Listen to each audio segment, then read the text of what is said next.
Hi, Adventures. Hey, I forgot to tell you about something. You know, why did I want to tell you about how to sell on eBay? I'm going to tell you why right now.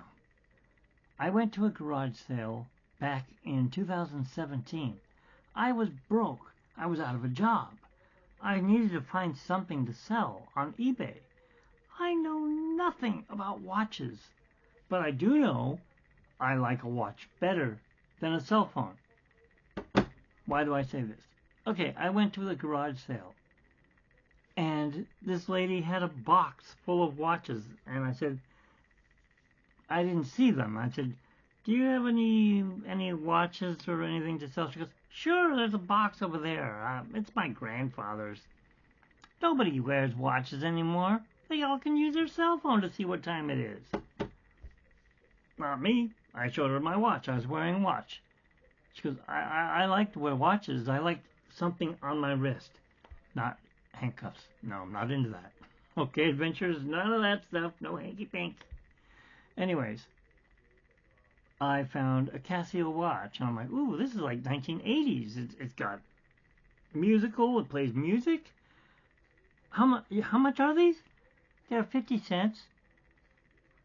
50 cents? I'll take it. Do you have a watch box?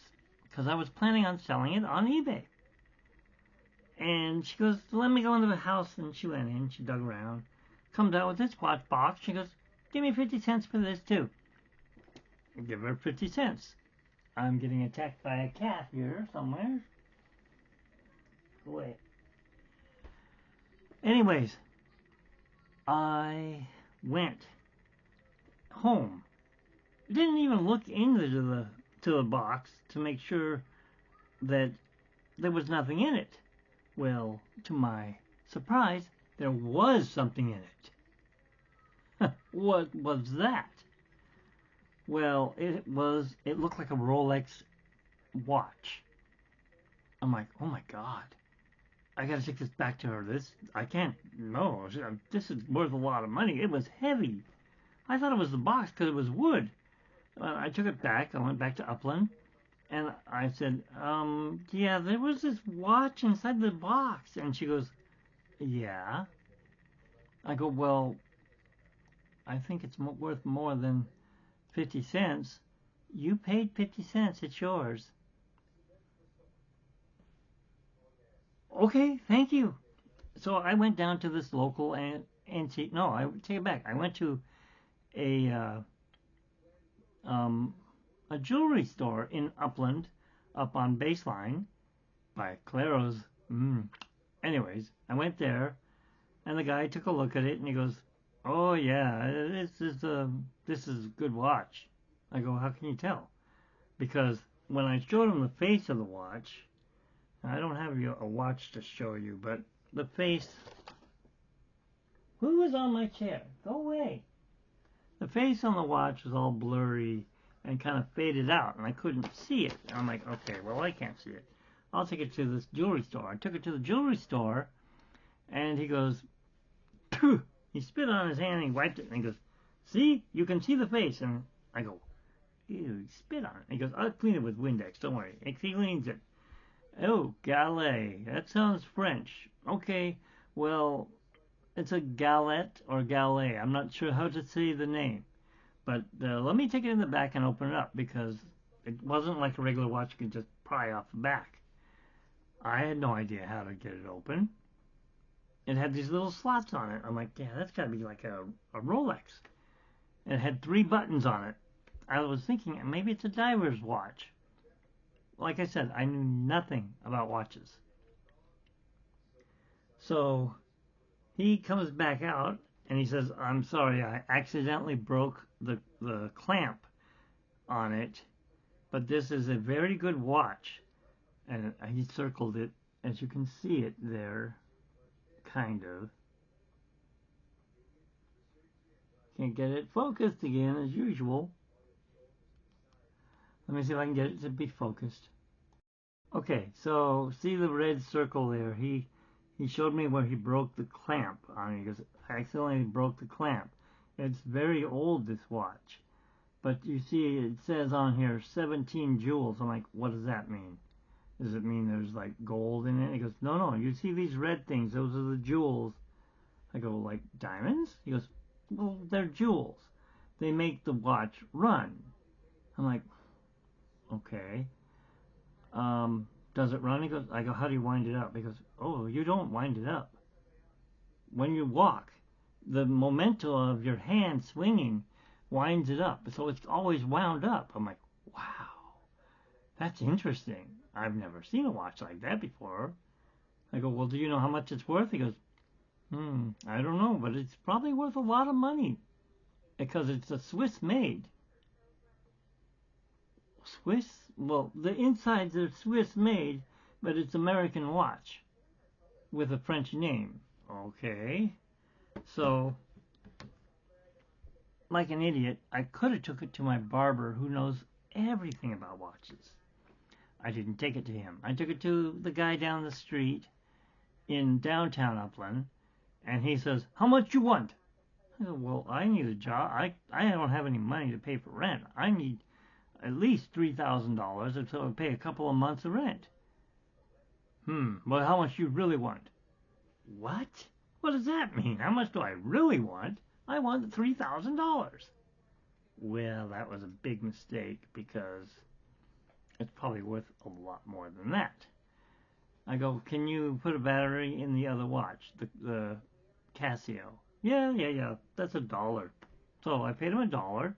He goes, how much do you want for the watch? Give me $3,000. No, really, how much do you want? Forget it. I walked out. You want it? You're going to buy it on eBay. I put it on eBay for 99 cents. Why? Why 99 cents? Why? Because if you start it higher, you're going to have to pay for the auction fees. And at the time, I think it was 30% or something like that, auction fees. And I didn't want to do that. And I figured, hey, it's got to be worth something. The jewelry store said it's definitely worth something. Instantly, I got a guy sends me an email. Hey, so how much is it? Can I get it for buy it now? No, I'm not doing a buy it now. I wanted just to let it build up I'm doing a 5-day auction. Oh, okay. So he puts in a bid of $100 instantly. I'm like, wow. Within an hour, I had 70 watchers. I'm like, whoa. Wow, 70 watchers. This must be a really good watch. Too bad you can't see it. The face was clouded. You couldn't see the face. It needed a new gel, whatever you call the front part. Anyways, I went out, and let me see if I have it in here. Alright, I went out, and I went to another jewelry store, and I bought a jeweler's loop, I think it's called, a loop. And it's basically just a seeing eyeglass for people like me who's blind. Oh, yeah. I can see now. So I could see into it and see all the little jewels and gems. And I bought a special looking weird square thing that unscrewed the, I don't know where it's at, but it took the back off. And you could do that on any of those expensive watches, instead of taking a screwdriver and popping it off and scratching it like I did, like an idiot. Hang on a second. So I bought that. I bought the loop, or I think it's called a jeweler's loop. And I figured, hey, you know what? I could use it to check prices and see stuff like double lines on dimes and nickels and pennies and see what they're going for. See if they got double stamped and they'd be worth more. I still don't know anything about coins except how to spend them. Anyways, so by the end of the week, I had 500 watchers on this watch. And I explained that it had the broken part. Now, the part was in there with it when I shipped it. And yes, you do have to ship stuff, so you need to learn how to do shipping. I guess I'm giving you the second lesson in selling on eBay, you might say. I should have done this in my first video, but I didn't. Okay, and you don't get the music this time. Anyways, so I bought this. I bought the little thing that opens up the watch, and I think that's all I bought. And then of course I listed it on eBay. It closed for almost $3 grand. Now, if I would have started it higher, I probably could have got a lot higher for it. And if I would have gone to see my barber, he said I could have put a down payment on a house with that watch. I'm like, oh my God, why didn't I go to see you first? I had just gotten a haircut from him, so I didn't need to go see him. Anyways, I got an email from the guy. He got it, and he says, I couldn't find the piece. I go, well, it was in a little plastic bag. I think he found it. And he goes, all right. And then a week later, he sends me another message. He goes, that watch was built in 1943, and it was a pre-war pilot's watch. I'm like, whoa. And he goes, not to rub it in, but I'm going to get $30,000 once I get it fixed. I'm like, oh shit. Yes, you heard me cuss. 30 grand for a watch. I'm like, oh my God, it was like a Rolex. But you got to watch what you're buying. See, you buy a fake Rolex and try to sell it on eBay, Rolex will come after you and try to sue you. They tried to sue me because I had one. I thought it was real. I didn't know. It had a clear back, and you could see the thing ticking, and it had 21 jewels in it. And they said, you take it down off of eBay, or we will sue you, and we'll see you in court. I'm like, oh, no, I don't want that. And eBay warned me. They said, you take it down, or we will block you, and you will not be able to sell on eBay, ever. So I took it off. Took it to my barber. He looks at it and goes, yeah, that's a fake. That's not even real. Throw it away. It's trash. Okay, I lost $5. No wonder it was $5. So there's your second lesson. Watch what you're buying. Don't go and just buy something. And I bought that at an auction, that Rolex, at Upland Auction before they went out of business. And it wasn't real. And I bought some other watches off of OfferUp, and a lot of them were junk. They were battery operated. Battery operated are worthless. You want wind-up watches like a Timex or something. So do your research. Don't just go out there and buy, oh, I got this, I can do that. Yeah, you can. You can't sell it because you'll get kicked off of eBay or wherever you're selling it. Or you'll have the manufacturer come after you like they did with me. $3 million they wanted. I'm like, I don't have $3 million. Then you get rid of that watch. It's gone. It is gone. I threw it away. Somebody probably found it in the trash and said, oh my God, I got $1 million. No, you don't. You got a rip-off watch. So, you got to watch what you're selling. Kind of matches with the word watch. Well, anyways, $30,000 Gallet watch. If you can find it, you can see that I sold it for $2,995 back in 2017 or 18. No, it's 2017. Paid my rent for a while. I'll tell you one more thing I did buy. I bought it a little later, like in 1999, when I first started. I am a big Disney fan. I love Disneyland. I mean, I built Disneyland. It's right here next to me. I'll show you.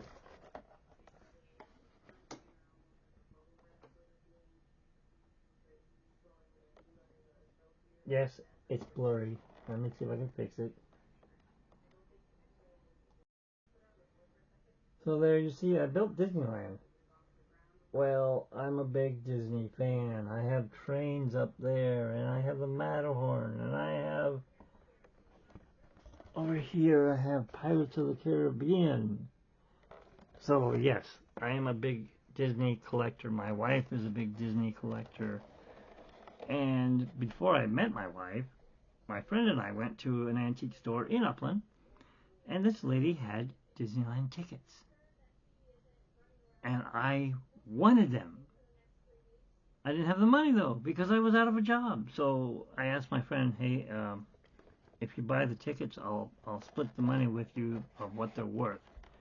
And I'll give you a finder's fee plus whatever. He said they're $90 for paper. I go, they're worth it. Believe me, they're worth it. Don't tell the antique dealer. And he goes, well, all right, we'll give it a try. So he bought the tickets. They were 2 months after Disneyland opened. So we're looking into August of 1955. They had e-tickets in them. The e-tickets, I'm sure you young kids won't know what they are. They have A, B, C, D, and E-tickets. E-ticket would be Space Mountain nowadays, or Star Wars. Of course, they didn't have that back in 55. It's probably the sub ride. No, that was 59. It was probably the carousel or something. I don't know, whatever it was. But I put those on eBay. And a local lady said, hey, can I come by and look at those? And I was living in Upland at the time. I said, sure. She looks, I could see it in her eyes. She was like, oh my God, I gotta have these. She goes, how much do you want for them? I go, well, I'm only selling this one ticket book. She goes, will you take 1,000? Okay. I should have held on to it. I could have went to Disneyland and had an annual pass for the price. I mean, an annual, whatever they're called now, Magic Key today. That's how much it was worth. $1,600 or more. It's probably worth more. I mean, I've seen them selling elsewhere 20 grand. Of course, they were perfect and they still had the top of the cover and everything. These didn't. So I gave my friend like $200 and I got $1,000 and or whatever, 800, and so I paid my rent with that, and then I sold the other two to her, and I got another 2 grand from her, and so I was set for rent for a while because I was renting at a different place. It was only 500 at the time, and so you see, there are sometimes you can hit some good stuff, but you got to do your research. You don't do your research, and guess what, adventurers? You could lose out like I did. I probably could have been paid rent for like a year and a half on one ticket book, but it only paid for like what, 2 months. Yeah, so do your research, just like I told you about the watch. That's lesson 2. All right, well, thanks for watching. Remember to go ahead and subscribe if you're new. This is Mitch's Adventures, and we are learning how to sell on eBay and make money, extra cash. All right, you guys have a good night. That's the second lesson.